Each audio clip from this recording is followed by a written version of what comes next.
Good morning, students. We are going to start with the chapter number 6, General Principles in the Process of Isolation of Elements. That means extracting the elements from its ores. This was a chapter that you have already studied it in your standard 10th. Right? It's a just repetition of your standard 10th chapter of metallurgy. Right? Just as a brief or overview, we will be doing it, but you will have to study the chapter with a thoroughly from word to word, line to line. Right? It's a theoretical chapter. Nothing is there much to explain related to the topics, but still, as a fast review, we will go through the chapter and we will try to see it that you just complete it before your unit test, which is on 25th or 26th of this month. Right? Particularly when we are talking about the general principles and the isolations of the elements, over there we know it that we get it as in all the things from the earth crust. You can say that we get it as in carbon, sulfur, gold and noble gases as an unreacted components. That means they are the free state, available in a free state. Carbon means coke, a coal that is obtained. It's a free state, it's not reacted with any other component or got converted into compound. Right? In the same way, gold is also obtained in a free form. Sulfur, we know it that sulfur beds are there. Right? So these elements are known as an free state elements obtained from the earth crust. Whereas the other elements are obtained in a form of reacted compounds. They would have reacted with chlorine, bromine, or maybe in the form of carbonates, nitrates, sulfates. Right? So these compounds are considered to be as the ores or minerals of the elements. Now, when we are extracting the element from the compound that is obtained from the earth crust, and if it is obtained in a very large form, where you can say that industrially it's a feasible to carry out the process, then that particular compound we consider it as an ores.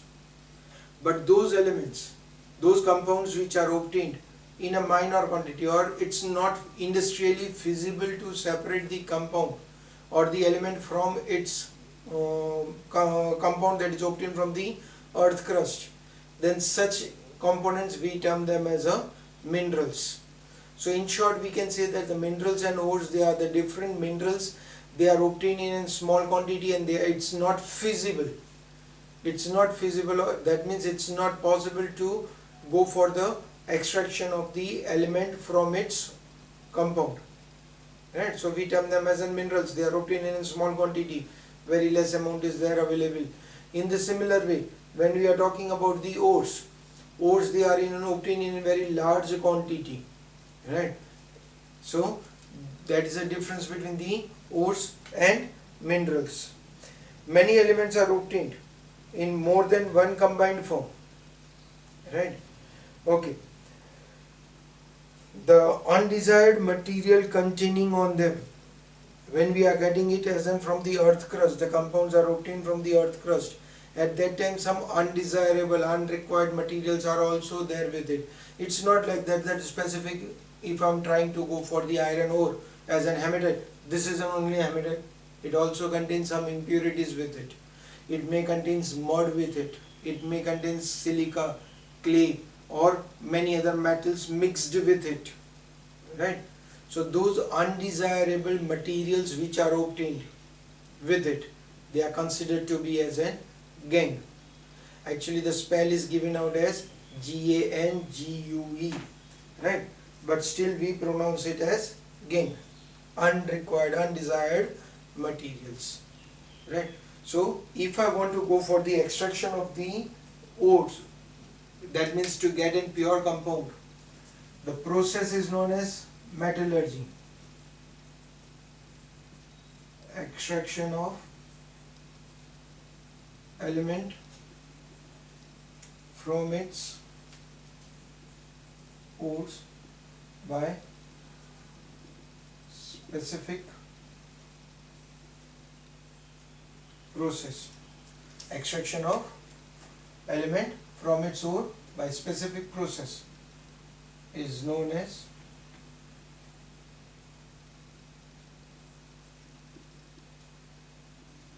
metallurgy. Right? That means we are extracting the metal from its ore. Now, to carry out this metallurgy is carried out mainly into 3 specific steps. The first one, concentration of ore. The second one, that is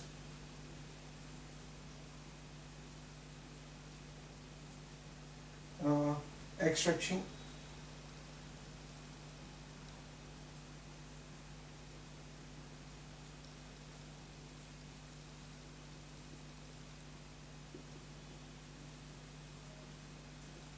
And the third one is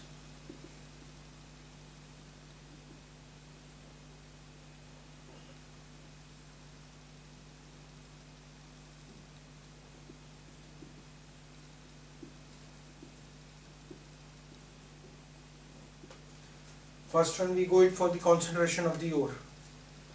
Then concentration of the ore means actually when we get it as in from the earth crust, they are not in the form of particularly a pure ore. Unrequired materials, we told that gangs are present on it. Those gangs are removed, unrequired materials are removed, separated. Actually the ore is first of all converted into a grinded powder form so that the reaction becomes much faster. So that process is considered as concentration of ore. Then the reaction is carried out in the ore and a metal, the required component, required element is separated from it. But at that time, still we can say that 100% pure element cannot be obtained because there is no 100% reaction carried out. So some unrequired material would have been also mixed with it. So that's why we say that we separated only as an crude metal. It's not pure metal. Crude metal, impure metal, impurities containing metals in it. So that is separated. And then once we get that crude metal, we go it for purification of metal, extra pure form of the metals, right? So when you will be going through it, we will be having to go through these 3 different processes. So we are going to study first of all concentration, then getting it as a crude oil, crude metal, then from it we will get it as a pure metal. But before starting with the concentration of the ore, what are the factors that are the concentration of the ores that you will be coming across? In your textbook, you have been given out the occurrence of the ores, occurrence of the elements that are the certain metals. We are having it here to study specifically related in this chapter. We are going to study specifically related to iron, copper, zinc and aluminium. In the detail we are going to study about the 4. We know that there are hundreds of such elements. Each and every element can be separated by different processes, right? But these are the 4. So some of the ores, and the table is given to you specifically of 4 metals and their ores, which are the ores that are obtained from the earth crust. Not about the minerals. Minerals are there, hundreds of minerals are there, but these are the specific ores, right? So whatever the ores, name of the ores, formula of the ores, that you will have to learn. So in your textbook it is given to you, you can go through it. I am not going to write it, or I am not going to simply write the name and the formula of the ores that are obtained. It's already given in the textbook. You can go through it, right? So we will be going through the concentration of the ores straight away, right? We are going to have it as in different methods that are being used for the concentration of the ores, depending upon the property of the ore or the properties of the impurities that are present in it. So when we are going it for the concentration of the ores,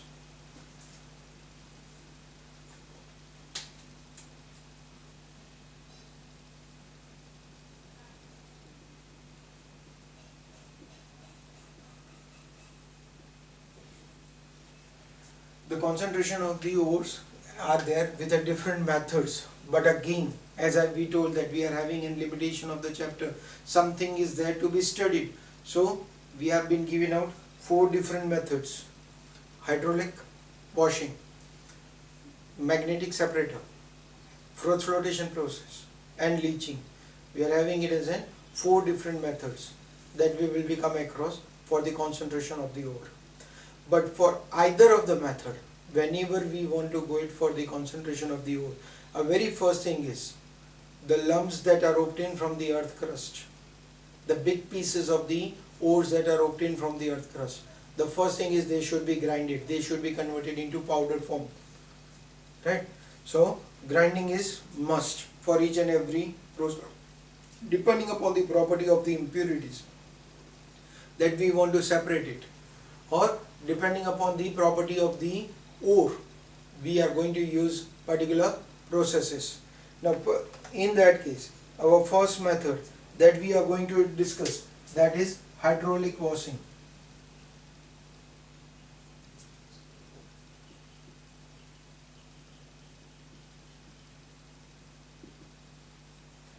We are going it for hydraulic washing. Now what is hydraulic washing? This is particularly the method 90% of the case. I am not saying every time it is used for that purpose only, but majority of the case we are saying it that when we are having it as in silica, sand, clay, mud, anything that is stuck onto the ore, it's mixed with it, then it's separated by hydraulic washing. Particularly in this case, what is done? A slope is there adjusted. A slope is there. The water, the ores, the powdered ore is allowed it to be flown over here. The water is forced in the upward direction. It's been forced in the upward direction. So because of that, what will happen? Those which are lighter in the particles will flow with the water. Those which are heavier will be left out at the bottom. Second factor, sand, mud, clay, they are insoluble in water, but they can flow with water very easily. So they will go out very easily, while the ores will be left out on it, which will flow down. Second thing is, when we take it as a clay or sand or mud, they are light in the weight, so they go with the water very easily. Whereas the ores, they are the heavier, so they flow down again. So that particular process to remove the gangue particles like sand, clay, mud, etc., hydraulic washings are being used, right, by the allowing the water to flow in the upward streams. Okay, now once we get that separated, now we got it as an ore, or other than the sand, mud, clay, these impurities are already removed by the hydraulic washing. Now we will take that ore. Now we will see the property of that ore, whether my given ore is a sulfide ore, whether it's a magnetic ore, or the impurities containing the ore is having a magnetic properties with them, or whether they are the noble metals like gold or silver or aluminum, which are non-reactives. Then depending upon that process, we will go for the separate processes, right? So particularly once we get it as through the hydraulic washing, we will be going it through 3 different processes. One is magnetic separator,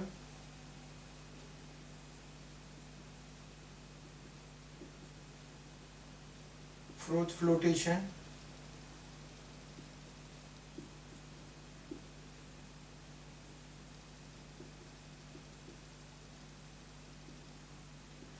leaching. Particularly for the magnetic separator, we will check that the properties of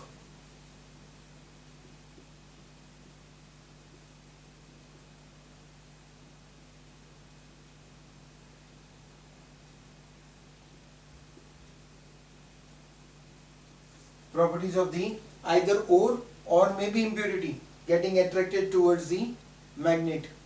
Then we will be going it for the magnetic separator. Now what is done in the magnetic separator? Again, you can see in your textbook, the diagram is shown to you. A conveyor belt is there. 2 rollers have been placed. We know it that conveyor belt means it will keep on rotating continuously from front to back and then in the coming again. On these this conveyor belt, the rollers which are being placed, the roller at the end where the ore is going to fall out, over there it's made up of magnet. You can see in the textbook that roller is of magnet. Now when the powdered ore is allowed it to flow through the conveyor belt, it will reach towards the magnet. If the components are going to attract towards the magnet, they will stuck onto the roller. The belt is there, but between the belt and the roller, the ore, only the belt is there, but it's allowing it to get attracted. So when it will go, rotate it completely and get separated from the magnetic roller, then the component will be falling it out. But before that, those which do not get attracted towards the magnet, what will happen? They will fall out first. So that means those two things are separated. So that is known as magnetic separator. Specifically, if you say that iron ore is there, then what will happen? Iron ore will struck towards the roller. It will flow and fall down at a distance, while the impurities will fall out first. So like that, two different containers will be placed to collect the one as an impurities, which will be in the front, and the component which is useful, that will be the ore, which will be collected later on. So that is the concentration of the ore of magnetic separator. Right? Then if you are having specifically sulfide ores, this is the particular process. You need sulfide ores, those which are as in PBS, ZNS, Ne2S, FES. If these are the different ores, sulfide ores, then this process will be useful. Right? In this case, what we are doing it is, we are taking the powder ore, mixing with the water, putting it into a big container. Right? It's mixed. Now into this container, we are going to add one as a collector. Components are mixed in it. The collector components, like you can see that pine oil, fatty acids, xanthates, etc. are mixed in it. Additional to it, certain depressant are also been added, like sodium cyanide or potassium cyanides.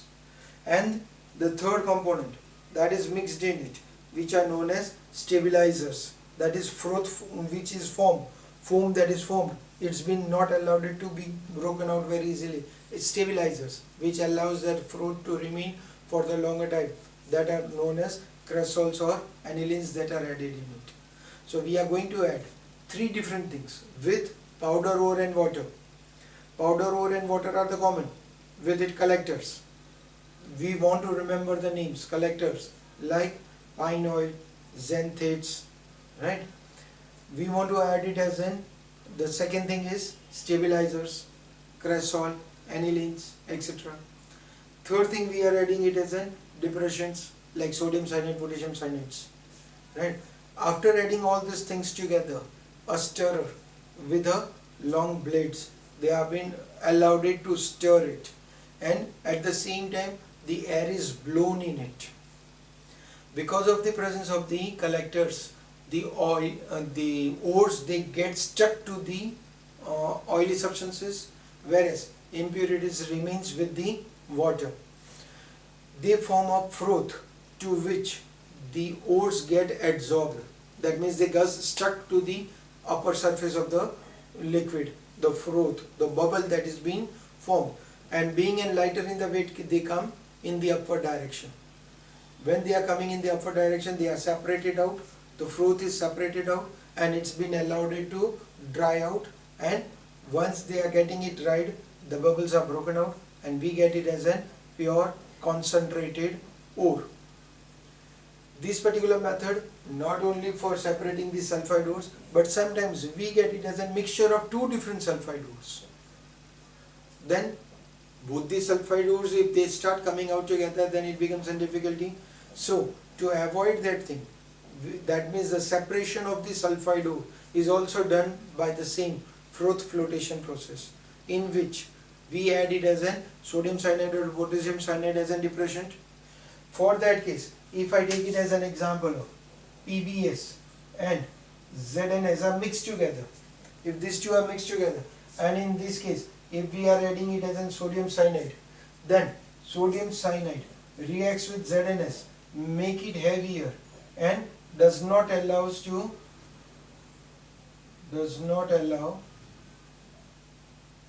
to come out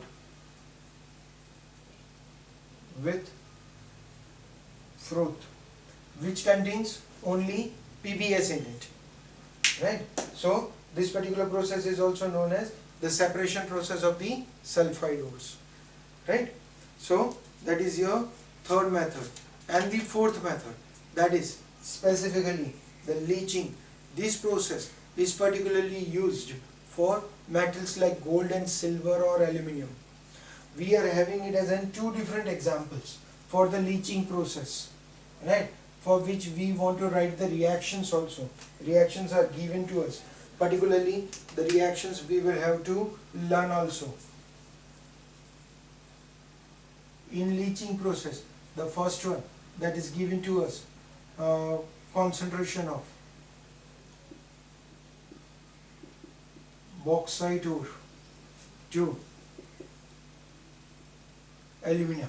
Actually, what is bauxite ore? It's given in our textbook, ALOX OH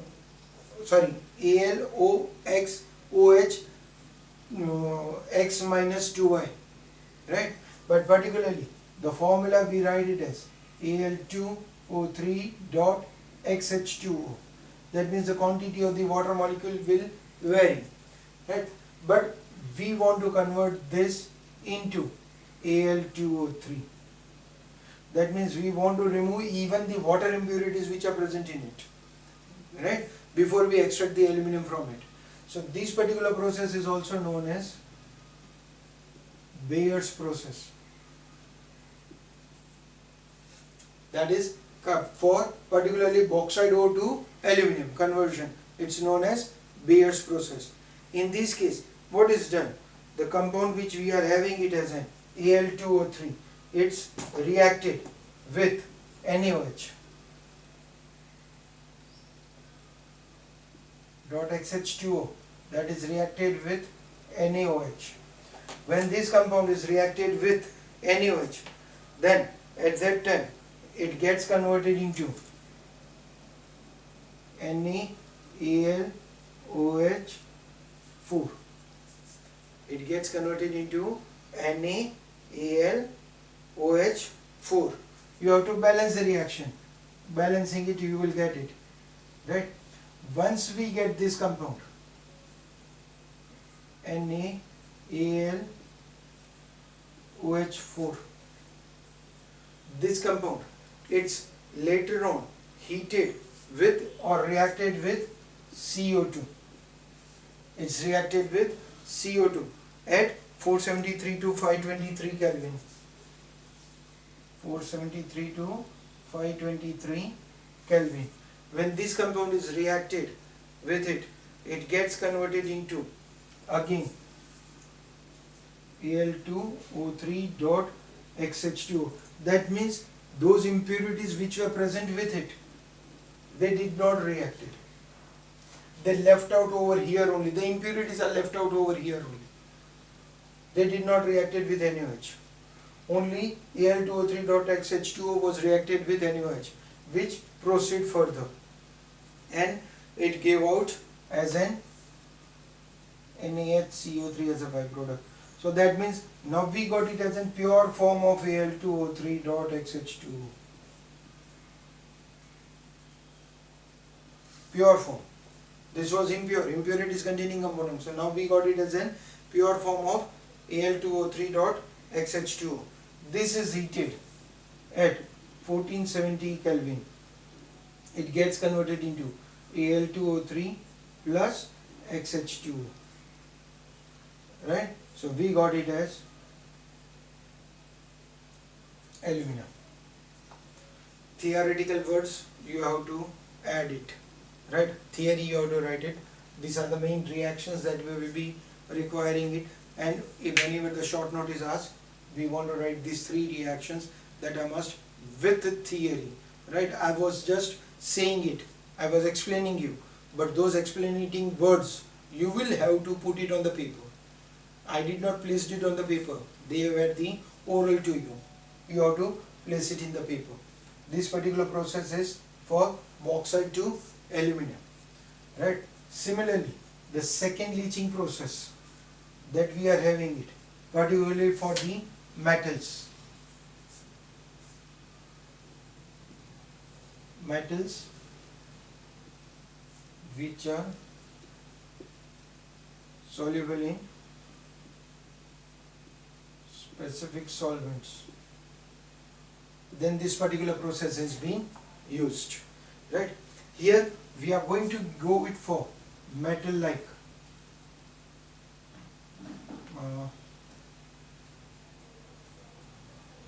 metals like Au, Ag. We are going to discuss about the metals like Au and Ag. Right? Okay. What is the reaction for those metals, or how they are going to react with one another? So for that case, the reaction is given to us 4M. M means here we will be having it as an Au and Ag. It's reacted with 8Cn minus. That is either NaCN or KCN. If I am using Au, I will be using NaCN. If I am using Ag, I will be using it as an KCN. Right? It's going to react with H2O and O2. This compound will form MCN twice minus. That means it will get converted into a cyanide complex with the byproduct that will be coming out in the form of alkali media, OH minus. This component is reacted with Zn, zinc. Now in this case, the cyanide formation, the complex formation of the metal, the zinc is more reactive than the metal. So zinc will replace metal and we will be getting it as an ZnCN twice minus plus metal. Right? Balance reaction is must. You should balance the reaction and then write it down. Balancing is going to be very important for you. So make it sure that you always write it balance reaction. If I am not writing it, then also you can learn the balance reaction from your textbooks. Right? Okay. So that was the leaching process where metals will be like gold and silver. This is the first step that we studied it for the metallurgy, how to extract the ore from concentrated and convert it into a concentrated ore. This is the first step that we studied it. The next one, that is isolation of the metal, that is reduction, separating the or getting the crude metal. We will do it in our next lecture. Till then, thank you.